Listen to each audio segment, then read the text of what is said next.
Jepang ini tema sinode Lukas pasal 2 ayat 14. Kelahiran Yesus Raja Damai menghadirkan kemuliaan Allah dan damai sejahtera bagi umatnya. Subtema manusia harus berdamai dengan Allah.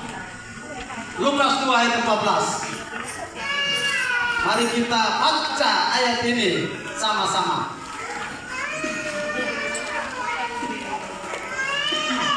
Injil Lukas pasal 2 ayat 14. 1, 2, 3. Kemuliaan bagi Allah di tempat yang maha tinggi dan damai sejahtera di bumi di antara manusia yang beriman kepadanya. Manusia harus berdamai dengan Allah. Kedatangan Kristus ke dalam dunia yang pertama yang lahir di bumi yang sudah terjadi itu, dia lahir sebagai seorang bayi. Kelahirannya sebagai seorang manusia itu untuk mati berkorban di atas kayu salib. Tetapi kedatangan Kristus yang kedua yang kita sedang nantikan ini, dia akan datang sebagai apa? Sebagai seorang hakim yang adil menghakimi kita dengan perbuatan kita, tapi juga dia akan membawa upah sesuai dengan perbuatan kita masing-masing.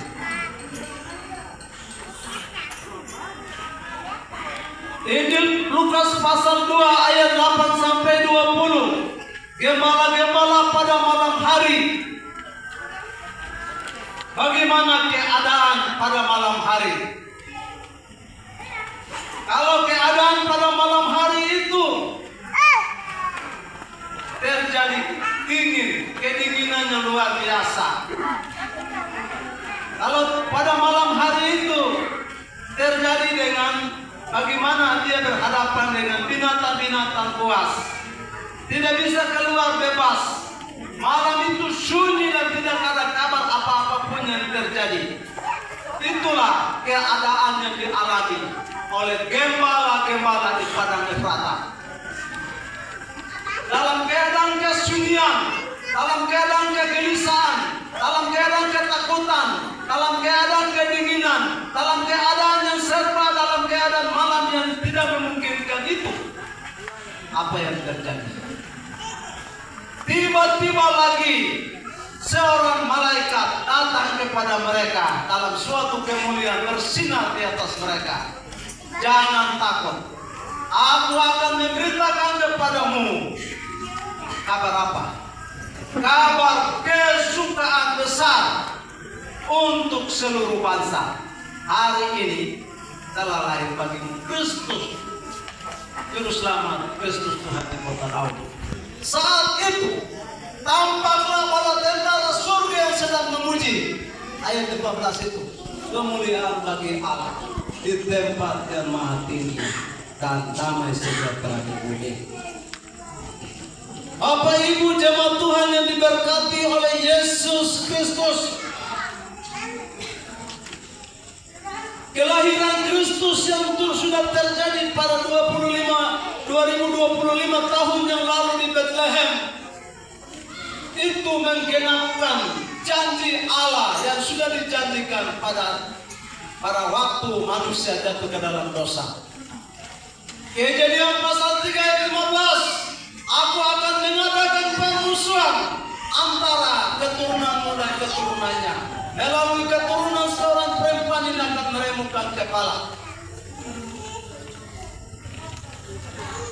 Kristus lahir di palungan untuk menghancurkan kuasa maut, kuasa dosa, kuasa iblis yang sudah berkuasa di atas maut. Ibrani pasal 2 ayat 14 berkata, oleh kematiannya itu Kristus memusnahkan iblis yang berkuasa di atas maut. Kelahiran Kristus, pekerjaan Allah sudah selesai. Karya Kristus menebus kita, memutus mata rantai kuasa gelap iblis yang mengikat manusia. Kita lihat perjalanan kehidupan orang Israel ini. Setiap tahun mereka boleh membawa kambing domba di bait Allah. Dia tidak sanggup menyucikan dosa. Tapi sebagai tanda di mana Kristus Yesus anak Bapa Allah yang mati berkorban di atas kayu salib, melalui Yesus Kristus itulah masalah dosa diselesaikan. Bapak Ibu yang dikasihi oleh Yesus Kristus, dengan perjanjian Allah yang kekal itu harus digenapkan, dikerjakan oleh pribadi Yesus Kristus yang lahir. Pekerjaan Allah sudah selesai. Tema firman Tuhan malam hari ini, manusia harus berdamai dengan Allah, merupakan ajakan Tuhan kepada kita melalui perayaan Natal ini, supaya bagaimana kita akan evaluasi diri, koreksi diri, apa tindakan kita, apa tingkah laku kita, apa pikiran kita, apa perasaan kita, apa kehendak kita, apa kemauan kita dalam kehidupan sehari-hari dengan Tuhan. Sudah sampai sejauh mana hubungan kita dengan Tuhan? Sudah sampai sejauh mana bagaimana tingkat kedekatan kita dengan Dia, Tuhan kita yang kita sembah ini? Bapak Ibu yang dikasihi oleh Yesus Kristus, melalui bagian firman Tuhan ini kita akan belajar. Ada beberapa tokoh dari Alkitab ini, orang-orang yang sudah berdamai dengan Allah, tapi juga orang-orang yang belum, tanda-tanda orang yang belum berdamai dengan Allah. Tetapi hal yang kita harus ingat dari bagian-bagian firman Tuhan ini, negara Indonesia kacau, Papua kacau balau, karena negara ini belum berdamai dengan Tuhan. Kekuatan negara yang ada ini di dalam kekuatan raja setan jin-jin, dikendalikan oleh raja ilmu hitam. Makanya dunia kacau, Papua kacau hari ini. Mereka belum berdamai. Salah satu kunci terbesar dari segala kehidupan adalah bagaimana perdamaian dengan Tuhan itu harus terjadi dari hidup ini. Ciri-ciri, tanda-tanda yang kita lihat dari Alkitab, bagaimana orang-orang yang sudah berdamai dengan Allah. Orang yang pertama, Ayub pasal 1 ayat 1 sampai 3. Ayub, orang yang jujur, takut akan Allah dan menjauhi kejahatan. Bagaimana kehidupan Ayub dengan segala kerohanian yang cukup hebat, kehidupan jasmani juga cukup sehat dan kaya. Di sisi itu Tuhan sudah memperhitungkannya. Tapi juga iblis bekerja keras. Bagaimana mengganggu ketenangan imannya. Saat semua segala sesuatu itu habis, pada akhirnya dia punya tubuh juga diserang dengan penyakit yang musuh. Ya, Tuhan Allah bilang kepada iblis, segala kekayaan yang ada kau bisa habiskan, tapi nyawa ini aku punya. Ayo, orang yang sudah berdamai, takut akan Allah, jujur menjauhi kejahatan. Yosua pasal 1 ayat 8. Yosua orang yang bagaimana? Tanda yang berikut ini dan sudah berdamai dengan Tuhan. Yosua itu apa? Renungkan firman Tuhan siang dan malam. Itu dia orang yang sudah berdamai dengan Tuhan. Kalau belum baca Alkitab, itu masih masalah dengan Tuhan, belum berdamai. Amin. Renungkan firman Tuhan siang dan malam. Jadikan firman Tuhan sebagai makanan sehari-hari. Bapak Ibu yang dikasihi oleh Yesus Kristus, orang yang sudah berdamai dengan Tuhan, Daniel pasal 3 ayat 11. Daniel bagaimana? di kamar atas itu di Yerusalem. Pintu di atas, kamar di atas terbuka dan dia berdoa 3 kali sehari. Kalau belum berdoa, itu belum berdamai dengan Tuhan. Masih ada masalah. Ya. Dan dia berdoa 3 kali sehari. Habiskan waktu sehari dengan doa. Apa yang terjadi? Pada waktu dia dibuat dalam goa singa. Ya, singa aja dia punya selimut. Amin. Dia tidur enak di dalam satu malam itu. Akhirnya orang-orangnya melempar Daniel ke dalam goa singa. Tangkap semua, kasih masuk. Belum lagi mereka sampai di bawah, singa-singa hantam orang-orangnya sudah mengajak dia bawa masuk ke dalam goa singa. Orang yang selalu berdoa itu orang yang sudah berdamai dengan Tuhan. Orang yang sudah berdamai dengan Tuhan.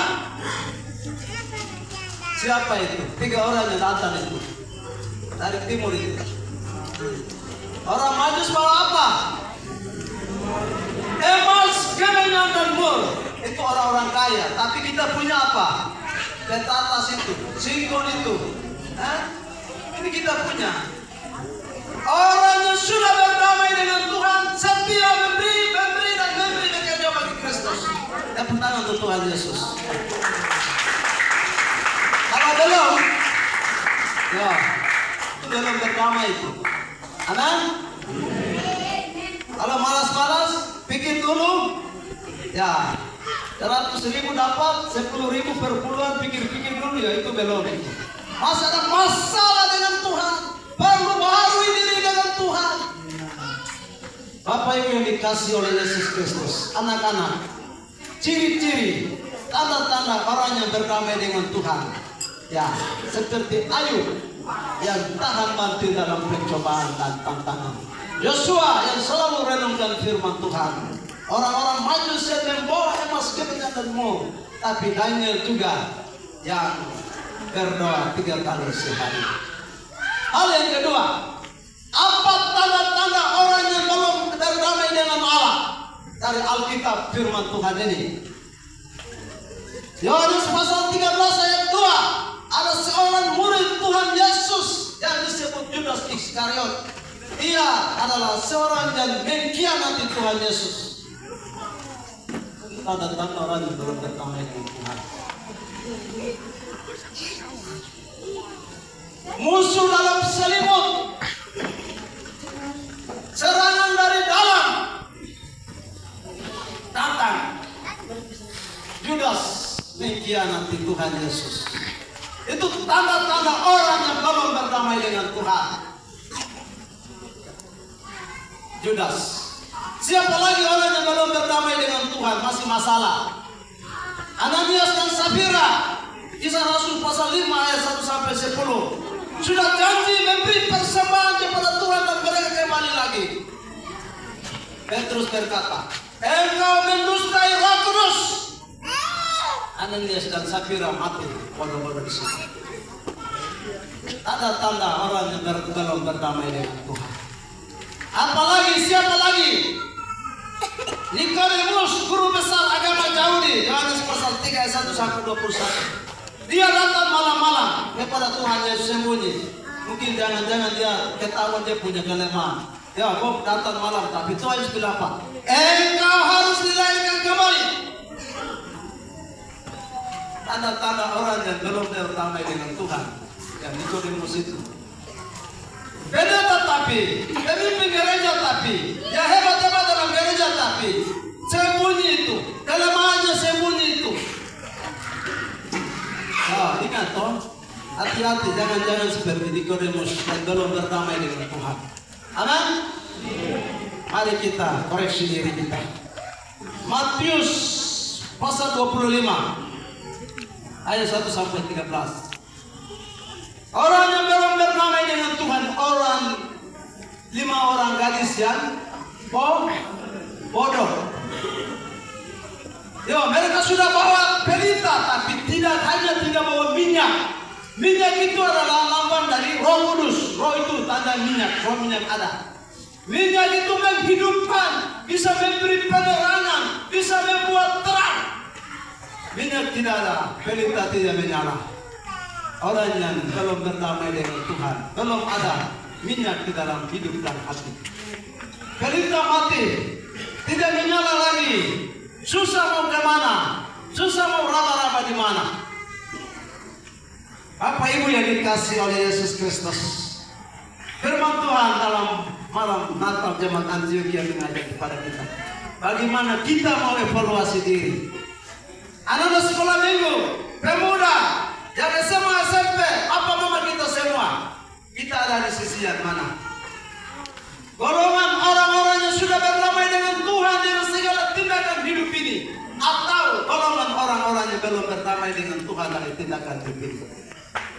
Mari kita pergi renungkan menyambut Natal 25 Desember dan dimasuki tahun baru 1 Januari.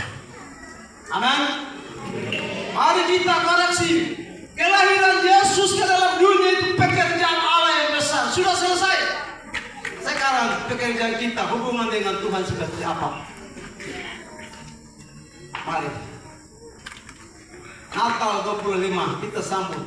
Natal tahun baru kita sambut dengan merenungkan ini. Saya ada di posisi mana? Saya mau mengakhiri firman Tuhan dengan satu. Ya.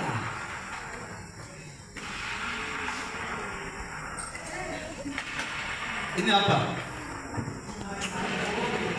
Air.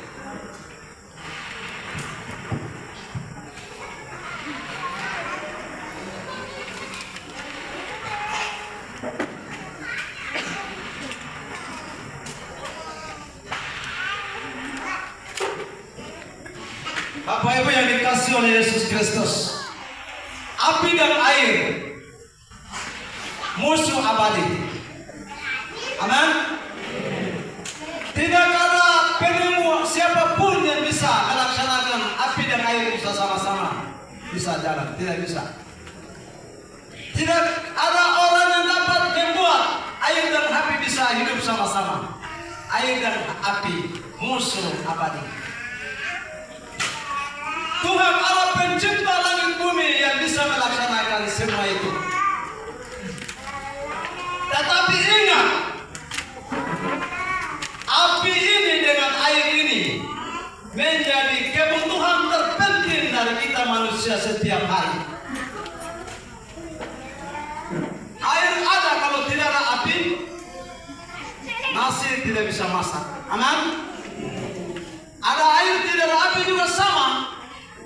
Air dan api menjadi kebutuhan terbesar dari setiap manusia yang ada di dalam dunia ini.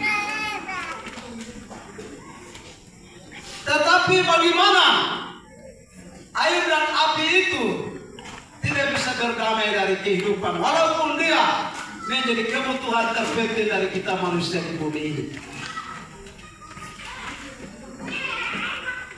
Bapak Ibu yang dikasihi oleh Yesus Kristus, itu berarti kita ingat bahwa ada satu pekerjaan, yaitu iblis sedang bekerja di tengah-tengah kita dari segala aktivitas tanggung jawab kita di dalam rumah tangga ataupun kehidupan sehari-hari.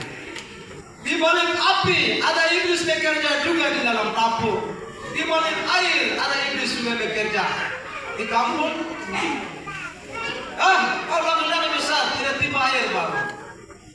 Tiba air di sana atau di kali. Air penting harus tiba dari sana. Kalau di kota pipa, tempat pipa saya di situ. Ya. Ya. Mari Bapak Ibu yang dikasih oleh Yesus Kristus, dalam menjalani proses hidup kita, dalam menjalani hidup ini, air dan api tidak bisa sama-sama, tapi dia menjadi kebutuhan terpenting dari manusia sehari-hari. Tetapi ingat bahwa ada rahasia terindah dari semua itu, menguntungkan kita. Kalau tidak bisa sama-sama, berarti ada iblis belum masuk kerajaan 1000 tahun. Iblis dibawa masuk dalam jurang maut. Malaikat yang jangan pegang rantai besar itu, ikat dia bawa buang ke dalam kerajaan maut, jurang maut, kerajaan dunia damai. Singa dengan domba bisa sama-sama tinggal. Iblis itulah yang membuat kita tidak nyaman. Dan mari kita tanggung jawab bersama, menjaga, melihat pekerjaan setan, iblis yang selalu bekerja dalam kehidupan kita, membuat kita mata rohani buta, membuat kita telinga rohani tuli, membuat kita pikiran kita tumpul untuk mengerti kebenaran Tuhan. Mari Bapak Ibu siapkan diri terus menjadi orang yang selalu berdamai dengan Tuhan dalam menjalani proses hidup ini. Mari kita berdoa. Terpujilah Engkau Tuhan Bapa yang ada di dalam kerajaan surga. Natal Jemaat Antioquia pada hari ini tanggal 18 Desember. Kami sudah makan bersama sebagai makanan rohani sesuai dengan berkat yang Tuhan beri melalui anak-anak Tuhan di jemaat ini. Udara yang sejuk dan segar. Kami juga sudah menikmati berkat kebenaran firman Tuhan. Kami mengucap syukur untuk firman Tuhan ini yang dapat memberikan evaluasi, menguji diri kita. Sudah sampai di mana saya dan akan kemana saya. Roh Kudus yang bekerja menjelaskan lebih dalam dan jadikan kami menjadi pelaku-pelaku firman Tuhan. Menuju Natal 25, menuju tanggal 1 Januari 2026, firman Tuhan ini memberi kami supaya kami selalu koreksi diri, mawas diri, menilai diri, sehingga kami sudah kepastian diri, orang-orang yang sudah berdamai dengan Tuhan. Kalau tidak baca Alkitab, berarti belum berdamai dengan Tuhan. Kalau tidak memberi persembahan, persepuluhan, berarti belum berdamai dengan Tuhan. Kalau ada hal-hal yang belum beres dari hidup, belum berdamai dengan Tuhan. Terus saja kami, sehingga kami selalu menjadi orang yang sudah berdamai dengan Tuhan. Termuliakanlah Engkau Kristus Tuhan Juru Selamat, dan telah lahir, akan datang ke dalam dunia ini. Terpujilah Engkau Tuhan dari sekarang sampai selama-lamanya. Amin.